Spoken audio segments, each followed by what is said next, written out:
Bom dia, pessoal. Isso foi para acordar mesmo. Gente, vocês não sabem, eu sou André Baldini, CEO da Superlógica, e vocês não sabem o tamanho da felicidade que é estar aqui em cima e ver essa casa cheia. Não sei se vocês acompanharam, mas semana passada a gente teve uma crise tremenda aqui no Brasil. Então a gente teve que contar com mais isso para conseguir realizar esse evento que hoje reúne mais de 2.400 pessoas aqui. Isso só mostra que empreender no Brasil definitivamente não é para amadores. Tá? Eu queria falar um pouquinho só sobre o evento, tá? Porque ele é super relevante. A ideia, a propósito, né, do Superlógica Experience é inspirar pessoas. Tá? Inspirar pessoas a pensar grande, tá? A construir negócios que vão impactar outras pessoas, que vão impactar a sociedade brasileira. Para, quem sabe, criar novos unicórnios, tal qual o PagSeguro, tal qual 99 táxis, tão recentemente. E por que os unicórnios são tão importantes? Os unicórnios são importantes porque o Brasil ele tem muitos problemas. E os empresários que precisam resolver isso. Não dá para esperar da nossa classe política a resolução dos problemas que a gente tem, que vivencia hoje. Tá?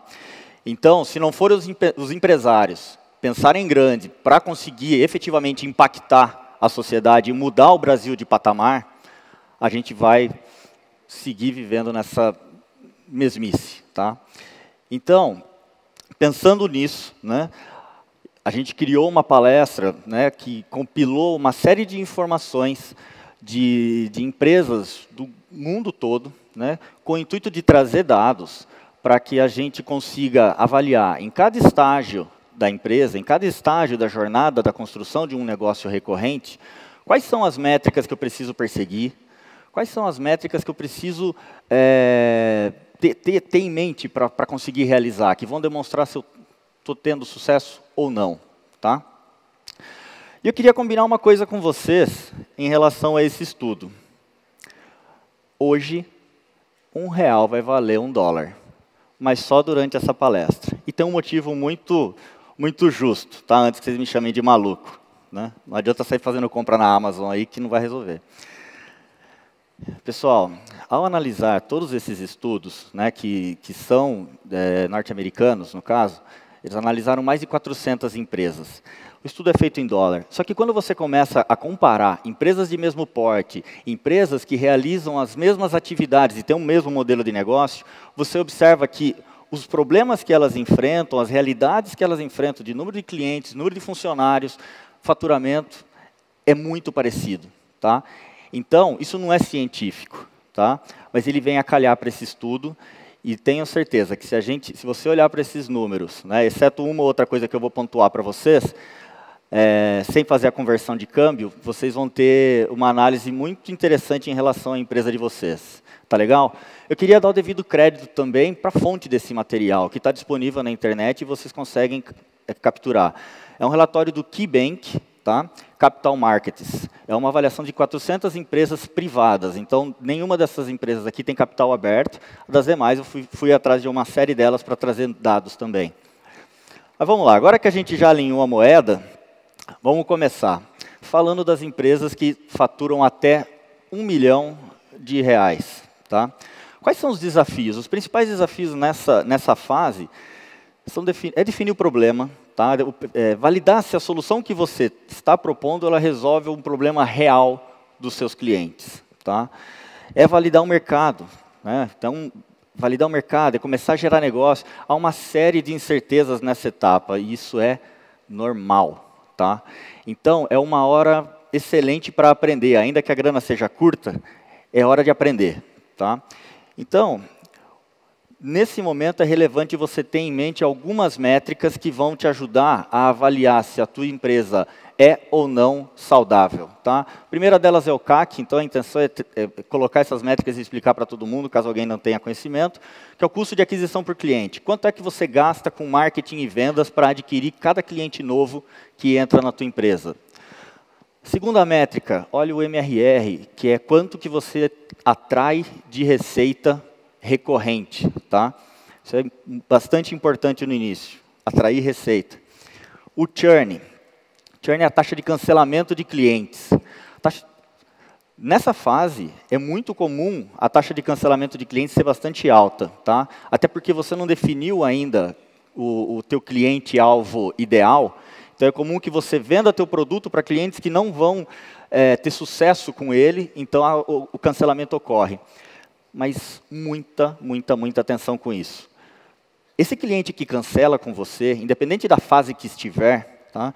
Ele vai custar muito mais do que o MRR que ele deixou de te pagar. Principalmente se ele estiver insatisfeito, porque ele vai falar mal de você. Tá? Então, muita atenção nessa fase com o churn, em todas as fases com o churn. O LTV, o Lifetime Value, é quanto a empresa vai deixar de dinheiro na tua empresa, né? O teu cliente vai deixar de dinheiro na tua empresa durante todo o tempo de vida que ele vai permanecer contigo. Para calcular, basta pegar o ticket médio e multiplicá-lo por 1 dividido pelo índice de churn. Tá? Então, não precisa fazer agora não, porque isso é um pouco mais complexo. Tem relatórios na internet fáceis de fazer o cálculo. Ticket médio. Isso vai falar muito sobre você. Ticket médio nada mais é do que quanto teu cliente deixa contigo, deixa dentro da tua empresa a cada mês. Tá? Em média. Ele vai falar muito. Vai falar que tipo de canal de distribuição que você vai utilizar, quanto você vai investir em marketing, quanto você vai investir em vendas, o teu produto, se você vai ter um investimento mais alto em sucesso do cliente ou não. Ticket médio fala muito sobre a sua empresa. Quanto maior, melhor. Vai te dar mais margem de manobra. E o que todo mundo tem que perseguir, e para mim esse é a estrela guia, é o índice de engajamento. Não adianta nada você ter um produto, o cliente teoricamente contrata, mas não está usando, ele só está pagando. Tá? Então você precisa saber se aquilo que você criou efetivamente tem sido utilizado pelo cliente, efetivamente ele está resolvendo algum problema real do cliente, porque só assim ele vai se manter contigo. Principalmente, se ele paga caro e não está usando, ele vai cancelar invariavelmente. Então, é uma métrica que, nessa fase inicial, eu diria que é a mais importante. É ela que você tem que olhar primeiro e as demais você tem que manter no radar. Tá? Mas vamos avançar um pouquinho agora para as empresas que faturam entre 1 milhão e 5 milhões. Aqui já há alguns padrões. Tá? Já há alguns padrões que você consegue mensurar e pincelar para o que seguir. Muito diferente dessa fase inicial. Bom, aqui, muito provavelmente, se você já fez sua lição de casa, você encontrou um nicho de mercado para atuar. Tá? Quem é o teu cliente ideal? Evoluir o produto é uma das necessidades mais básicas nessa fase, e ter um roadmap de crescimento para que você escale as vendas. E ao definir esse roadmap de crescimento, vocês vão ter que fazer aquela pergunta: há necessidade de capital? Depende. Depende da sua análise, depende daquilo que você traçar como plano. Se você conseguir gerar caixa com aquilo que você já está fazendo, é melhor executar o teu plano sem precisar de capital externo. Pô, viu que não, preciso de mais para crescer adequadamente, é hora de buscar capital, então, para acelerar. Tá? É muito comum em empresas que faturam entre 1 milhão e 5 milhões, observar a taxa de crescimento superiores a 100%. Tá? Muito comum. Isso daqui é um resultado de uma média. Tá? Então, tem muitas que ainda crescem mais, outras menos, mas na média, 100%. Um dado interessante que eu trago aqui para vocês é que a média de faturamento dessas empresas por funcionário ao ano, ou seja, quanto que um funcionário que está dentro da tua empresa gera de receita para você ao ano, né, em média, é de R$73 mil. Tá? Se eu pegar uma empresa de 5 milhões e dividir por esses R$73 mil ao ano, eu tenho aqui que, numa média, eu teria 68 funcionários para tocar uma empresa de 5 milhões de reais de faturamento anual. Tá? Os modelos de distribuição prediletos dessa fase são inside sales e field sales. Tá? Então, inside sales com um pouco mais, lidera um pouquinho, mas é uma margem muito pequena. Tá? E o que define efetivamente qual é o melhor canal de distribuição para o teu produto é o preço. Tá? Então, quando você pega produtos cujo contrato anual, tá? Então, ainda que o cliente te pague mensal, olha para ele, quanto que ele deixa dentro da minha empresa no ano. Se isso for inferior a R$1.000, gente, você tem que vender pela internet. Muito provavelmente você tem que vender pela internet. A venda tem que ser totalmente low touch. Não dá para colocar vendedor falando com esse cara. Tá? Quando o teu contrato... Quando o teu contrato está entre R$1.000 e R$25.000 ao ano, o modelo mais utilizado já é o Inside Sales. E quando supera R$25.000 ao ano, aí é Field Sales, é venda de campo. E isso só aumenta, tá? Um contrato de R$50.000 ao ano, as margens aqui chegam praticamente a 80% das vendas realizadas por Field Sales. Então, nessa fase, a distribuição das vendas ocorre dessa forma.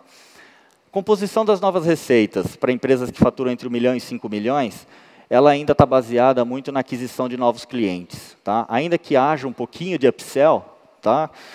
Ele é modesto demais. É hora de crescer, é hora de pegar aquele teu produto que resolve aquele problema específico e acelerar a venda. Tá? Só que isso custa. Tá? E aqui tem o primeiro ponto de atenção aqui que eu queria compartilhar com vocês. Eu não encontrei uma diferenciação entre os períodos, entre essas faixas, né, de faturamento das empresas. Mas nessas 400 empresas da análise, né, o CAC, o tempo para recuperar o CAC foi de 18 meses. E isso é altíssimo. Tá? Para a nossa realidade, não cola. Aqui no Brasil, o que a gente tem observado, conversando com muitos empreendedores, é um CAC da ordem de 6 meses para recuperar. Tá? E não sei se vocês sabem qual que é o impacto disso. Tá? Pensa comigo, se você está trazendo para casa 10 novos clientes ao mês e tem um CAC, né, demora 6 meses para recuperar o CAC, né, que seria essa linha verde, você leva 19 meses para sair do vermelho. Ou seja, colocando 10 clientes ao mês, todo mês, levando 6 meses para recuperar o CAC, só depois de 19 meses eu saio do vermelho. Quando eu falo de 18 meses, isso vai para 60 meses, 5 anos. A nossa cultura não está, na cultura aqui, nacional, no Brasil, a gente não está habituado a isso. Isso ocorre lá fora porque tem muito capital disponível. E te digo mais, acho que tem que ter mais. Capital, mesmo com muito capital, sustentar 5 anos de barrigada é muita coisa. Então tem que ter alguma estratégia muito bem definida para a entrada e começar a vender outros produtos ali para mitigar e diminuir esse tempo de recuperação. Tá? Eu queria alinhar um outro conceito aqui muito importante também para a nossa apresentação, o percentual de margem bruta das empresas. Isso é um pouco controverso. E queria só deixar bem claro aqui qual é a composição. Faturamento menos impostos, menos custos, não despesas, dividido pelo faturamento. Custos são os gastos diretos para você entregar o seu produto ou serviço para o teu cliente. Um exemplo na Superlógica são os gastos com cloud, os gastos com o time de suporte, né, com ferramentas de monitoramento, tá? Custos com time de desenvolvimento, custos com venda, né, porque isso daí não é custo, é despesa. Tá? Então, ele não entra nessa conta. E os impostos, você tem que considerar somente aqueles impostos que incidem sobre o faturamento, não os impostos que incidem sobre o lucro. Tá? Por que disso tudo?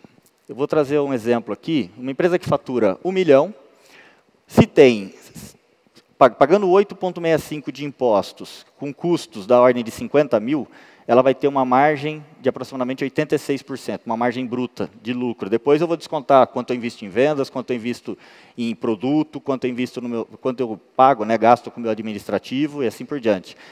Mas isso é importante porque ele vai indicar a saúde do teu produto. Tá? Então vamos avançar. Empresas que faturam entre 1 milhão e 5 milhões têm, em média, uma margem bruta de 76% com produto de assinaturas e uma margem bruta de 30% com serviços, que são treinamentos, onboardings. Tá? Então, são serviços que têm uma margem um pouco menor. As despesas operacionais nessa faixa de empresas, ela é da ordem de 33% de tudo que você arrecada. Então, se eu arrecado 1 milhão, né, 5 milhões aqui, 33% estou destinando para vendas e marketing. E mais, desse investimento que eu realizo em vendas e marketing, a distribuição quando os modelos são inside sales, field sales, vendas por canais, entre outros, é 30% para marketing, 70% para vendas. Tá? Isso se inverte somente no modelo de internet. Quando eu faço a venda pela internet, é exatamente o contrário. 70% do custo em marketing, 30% em vendas. Tá? O desenvolvimento do produto aqui está com 29% de todo o percentual, e isso indica que a empresa está evoluindo o produto. Ainda está na hora de investir, gastar uma grana ali para fazer com que o produto se torne mais maduro. Tá? O EBIT dessas empresas SaaS, né, isso é coisa de americano também. Aqui no Brasil é difícil você encontrar isso. Menos 40. Tá? Esse aqui é o impacto do crescimento para empresas, né, que tem uma taxa de crescimento de 2 clientes ao mês, 5 clientes ao mês e 10 clientes ao mês. A barrigada maior é de 10. Significa o quê? Quando eu estou crescendo, né, para crescer, o gasto é o mesmo. Então, o meu CAC é maior. Então, se eu quero crescer 5 vezes, né, eu vou precisar de X capital. Se eu quero crescer 10 vezes, eu vou precisar de 2X, ponto, acabou. Isso é matemático. Tá? Só que isso vai refletir na barrigada, de quanto de caixa você precisa, só que isso tem um efeito colateral muito legal lá na frente. Ainda que o tempo para recuperar é muito semelhante. Só a necessidade de capital é maior. Só que a hora que você recupera, a curva de ascensão é muito, muito grande. Por isso que você vê muitas empresas por aí rodando um tempão no vermelho, porque ele já deu a barrigada, fez a barrigada negativa ali do fluxo de caixa, já está ascendendo, ele pega uma nova rodada de investimento para investir em marketing e vendas para buscar uma nova barrigada, porque ela já sabe, ela tem um produto bom, o que ela precisa nesse momento é conquistar mercado, é ganhar mercado, para oferecer o teu produto em larga escala. Vamos lá. O churn para as empresas de 1 milhão a 5 milhões é da ordem de 8% ao ano. Tá? E ele varia com base no modelo de vendas. Os modelos de vendas, quem vende inside sales tem um churn maior do que quem faz field sales. Tá? Quando você vende pela internet, então aqui para mim isso aqui é assustador, é assombroso. 25% de churn, não dormiria bem à noite. Tá? Vamos lá, vamos seguir agora com as empresas que faturam entre 5 e 10 milhões. Nesse estágio aqui, você ainda precisa evoluir produto, tá? Tem que escalar vendas e precisa olhar com muito carinho para o NPS. Tá? A satisfação do cliente é tarefa do day one. Day one em diante você tem que olhar para a satisfação. Só que nesse momento você já começa a precisar olhar com muito mais cuidado, porque você vai conseguir vender outros produtos além daquele seu original. E se um cliente não estiver satisfeito contigo, ele não vai comprar mais. Né? E se um cliente, ao contrário disso, estiver satisfeito, além dele comprar mais, ele vai te indicar, e você vai vender mais também. Tá?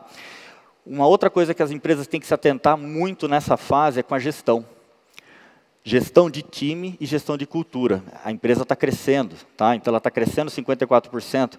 O número de funcionários numa empresa de aproximadamente 10 milhões de faturamento já é da ordem de 100 funcionários. E acreditem, esse número aqui bateu na pinta com a Superlógica. Quando a gente atingiu os 10 milhões, a gente tinha 100 funcionários no time. Tá?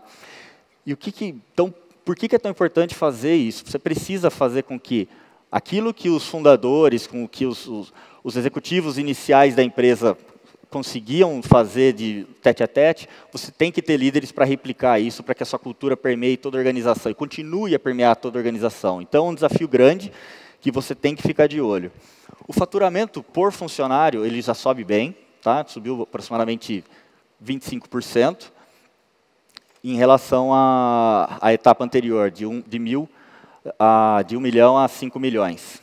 Tá? Vamos lá. O modelo de distribuição aqui, eu encontrei uma curiosidade.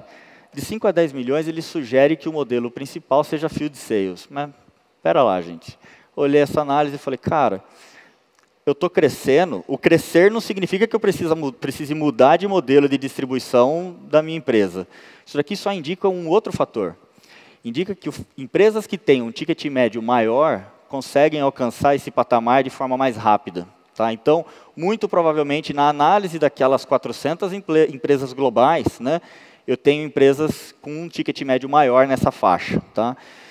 Mas aí eu trago um estudo comparando empresas que trabalham no modelo Inside Sales e Field Sales, para a gente conseguir comparar e entender um pouco melhor o comportamento. A taxa de crescimento das empresas que trabalham Inside normalmente é maior, tá? É da ordem de 47% contra 30% das empresas de Field Sales. O valor do contrato médio já inverte. Então, normalmente, o contrato é mais caro, né? O valor de contrato de fechamento é maior na Field Sales. Upsell, expansão, segue uma linha contínua. O investimento de vendas em marketing é um pouco maior para as empresas que fazem Inside, isso até pode justificar um pouco essa taxa de crescimento ser superior. O churn, quando você tem menos contato, ele é maior, tá? Só que o custo para adquirir um novo cliente, ele segue sendo inferior no modelo Inside Sales. Inferior na ordem de 15% aproximadamente, tá? Isso aqui serve para você definir o teu produto? Pode ajudar. O melhor canal de distribuição para o teu produto? Pode ajudar, sim, muito. Só que você precisa entender o valor dele, do teu produto, e principalmente, você tem que testar. Só testando que você realmente vai saber qual que é a melhor forma para distribuir o teu produto. Vamos avançar. A composição das novas receitas nessa fase ela já aumenta. Tá? Então, já aumenta para upsell, então já atinge 20%. Isso é legal porque é sinal de que a empresa já começou a testar, essas empresas dessa faixa já começam a testar novos produtos para vender para a atual base de clientes. Tá? Comparando com a fase anterior, subiu 10%. A margem bruta se mantém estável, a margem de serviços varia um pouco, as despesas com vendas e marketing, elas aumentam, tá? Inclusive com o desenvolvimento do produto. Tá? Ambas crescem. Sinal de que empresas desse patamar estão investindo para seguir crescendo. Tá? Mas, mesmo assim, o EBITDA já, ainda que em prejuízo, ele já diminui um pouco. Tá? Sinal que, mesmo investindo mais em marketing, mesmo investindo mais em produto, já ganha de escala, tá? Já ganha de eficiência por conta das receitas que entram. Vamos avançar, eu estou olhando para o tempo aqui, estou preocupado. Empresas de 10 e 50 milhões. Tá? Aqui, segue sendo necessário escalar vendas, mas elevar o upsell é imprescindível. Tá? A gestão segue sendo ainda um ponto de atenção, porque você está crescendo e está crescendo rápido. Tá? Muitos investidores aqui podem até sofrer com isso daqui, porque quando recebe aquelas projeções de empreendedores falando que vai crescer 100, 100, 100, 100, olha isso aqui, gente, eles sabem disso. 27% só das empresas entre 10 e 50 milhões é o crescimento comum. Tá? Então, é bem inferior, ele diminui. Né? A velocidade de crescimento ela diminui. Em compensação, o faturamento por profissional, a eficiência da empresa ela já é muito maior. Está da ordem de R$150 mil ao ano por funcionário.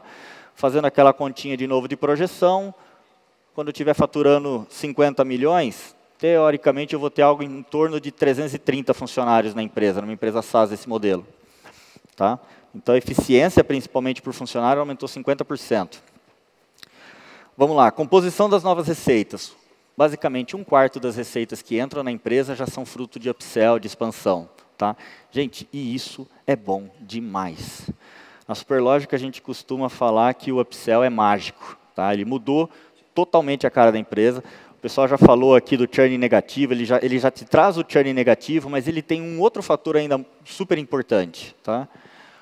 Quando você faz um upsell, esse dinheiro que entra por upsell ele é muito mais barato.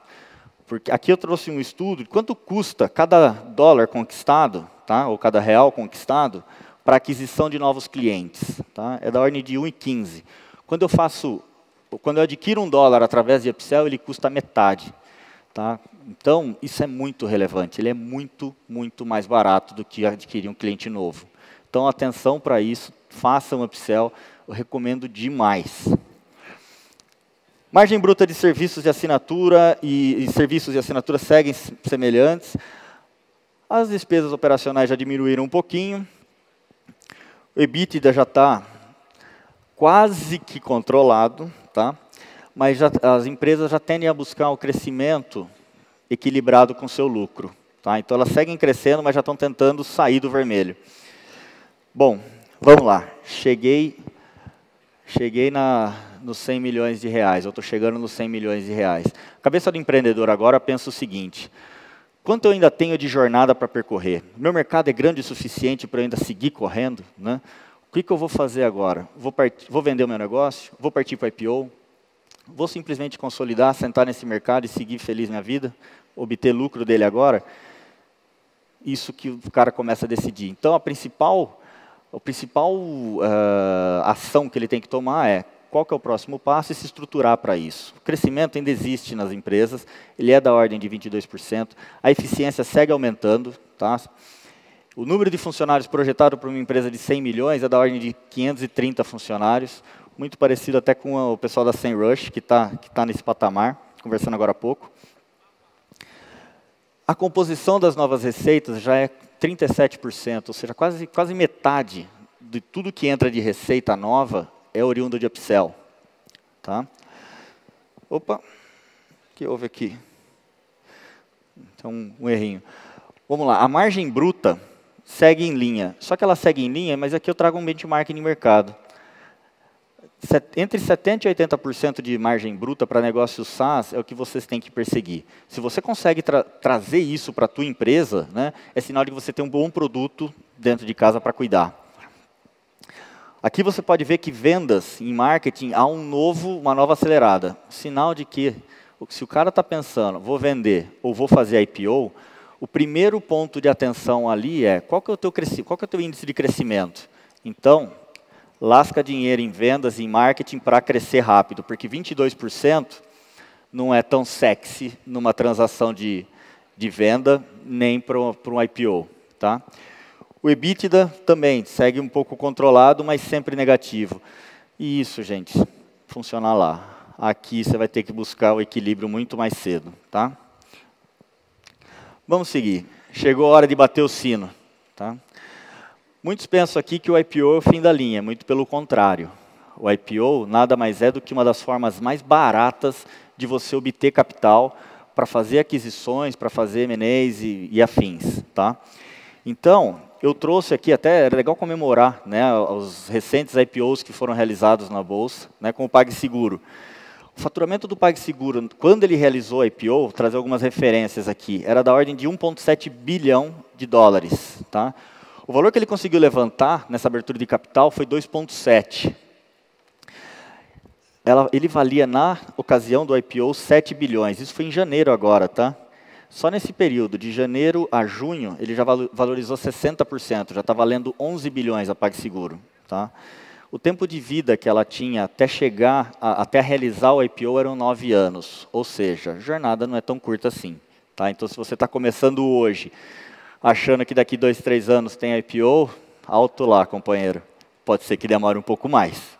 Tá? Vamos lá, Netshoes. Netshoes realizou a IPO ano passado, valia aproximadamente, faturava 530, basicamente meio bilhão de dólares ao ano. Ela levantou 134 milhões de dólares e o seu valor de mercado, na ocasião do IPO, era meio bilhão. Meses depois, ela se valorizou, foi a 700 milhões de reais.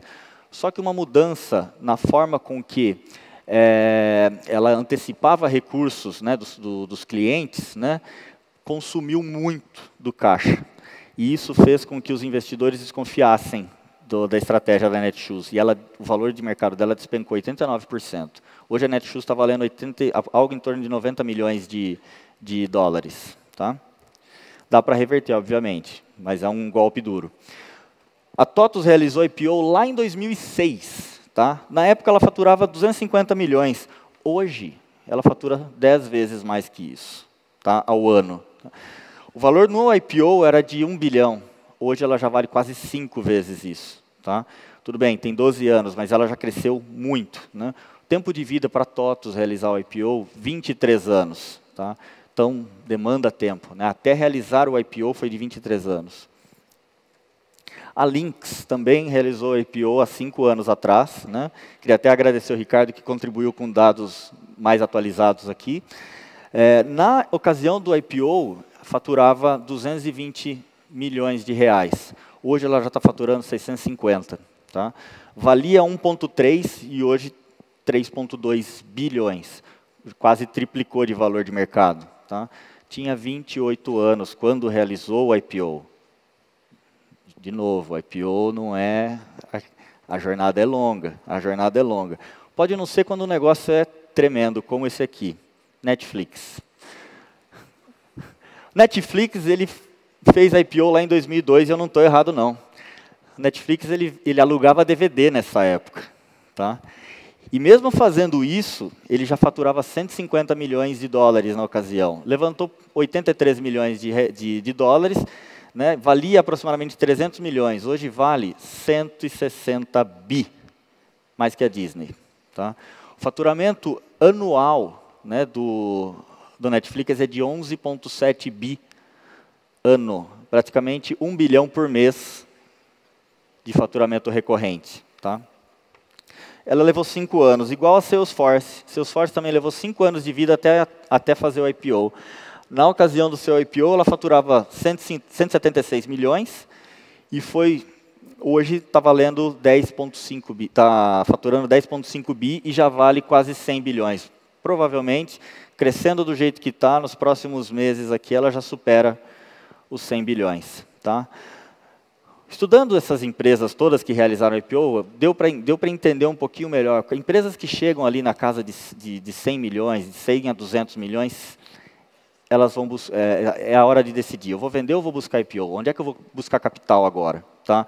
Então, esse é um outro, é mais um padrão que a gente consegue trazer de todos esses estudos que foram realizados. Tá? Mas tem mais coisa. Né? Analisando tudo isso, deu para perceber que essas empresas todas, né, todas as empresas do mercado da recorrência buscam adquirir cliente, reter cliente e monetizar. A equação é essa, basicamente. Se você estiver fazendo alguma coisa que não seja ligado a uma dessas ações, está rasgando dinheiro. Porque é isso aqui, e só isso daqui, que vai levar ao crescimento. E, gente, crescimento é o que move o modelo da recorrência. Tá? E aí, bora crescer? Tenho certeza que aqui, nessa plateia, a gente tem empreendedores que têm totais condições de percorrer toda essa jornada. Tá? E acreditem, a Superlógica vai estar aqui com vocês para apoiá-los, trazendo conhecimento de primeira linha para que você consiga observar cada aspecto do seu negócio, seja para comparar, para desenvolver e conseguir encontrar formas de se sobressair. Tá? E também com o sistema de gestão para simplificar a tua vida no dia a dia. Esse é o nosso propósito. Obrigado.